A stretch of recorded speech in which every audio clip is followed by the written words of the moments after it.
In the quiet morning mist of Independence County, Arkansas, there's a town that refused to let time move too fast. Welcome to Sulphur Rock. To a traveler, it might look like any other peaceful hamlet. But the locals know their soil holds a rhythm unlike anywhere else in America. For nearly 4 decades, while the world raced toward the roar of combustion engines, Sulphur Rock kept its pace to the steady clop-clop of hooves. It was home to the last mule-drawn streetcar line in the United States.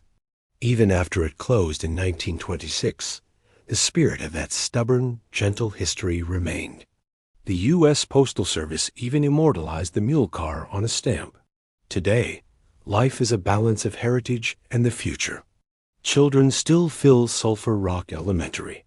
And every summer, Trolley Car Day brings the 21st century to a standstill as a replica trolley takes to the streets, pulled by mules. It's a reminder that there's immense value in the slow, rhythmic pull of history. If Sulphur Rock is the quiet keeper of tradition, then Newark is the resilient survivor. Perched between Batesville and Newport, this town was born from necessity. In the 1880s, its predecessor was being swallowed by the rising White River. A man named John Tomlinson decided the people needed higher ground. Some say he named it New Ark, a biblical refuge from the flood. Whatever the origin, the timing was perfect. The railroad thundered into town, turning this refuge into a powerhouse mercantile hub. Today, Newark moves with a steady, blue-collar rhythm, driven by manufacturing and construction. Its historic architecture serves as a permanent anchor to the 19th century railroad boom. Newark is a town built on the idea that when the river rises, you don't give up, you just move to higher ground and build something that lasts for centuries. Now, let's head to a place born from the wild, Oil Trough. Don't let its tiny size fool you. This town carries one of the most rugged names in the American spirit.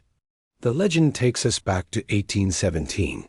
The bottomlands were thick with old-growth forest and black bears. French hunters discovered that bear fat was liquid gold. They carved massive troughs out of hollowed-out logs to render and store the oil, which was then floated downriver to New Orleans. By the time the post office took the name in 1849, the Oil Trough identity was etched into the frontier forever. Today, the bears are a memory, replaced by some of the most productive farmland in the South. In Oil Trough, life centers on the simple and genuine. It's a place where the soil is deep, the history is wild, and the name is a badge of honor no one ever forgets. Travel a few miles south and the legends get even wilder. Welcome to Theta, one of the purest slices of old Arkansas left. With barely 40 residents, it isn't a city of neon lights. It's a place where local government is just the shared values of country living. But Theta sits on a foundation of pioneer steel. This is the land of John Jenkins Wyatt, a bear hunter whose name still echoes through local folklore.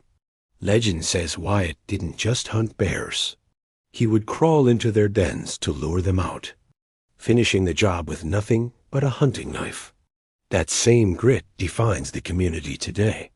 The old Theta Grove School is now a community center, and life revolves around the rhythm of the nearby White River. Theta is a reminder that you don't need a city charter to have a legacy, just a history that makes a man with a knife look a bear in the eye and not blink. 12 miles northeast, you'll find Charlotte, a quintessential Arkansas agricultural hub. Unlike its rugged neighbors, Charlotte was founded on a gesture of pure devotion.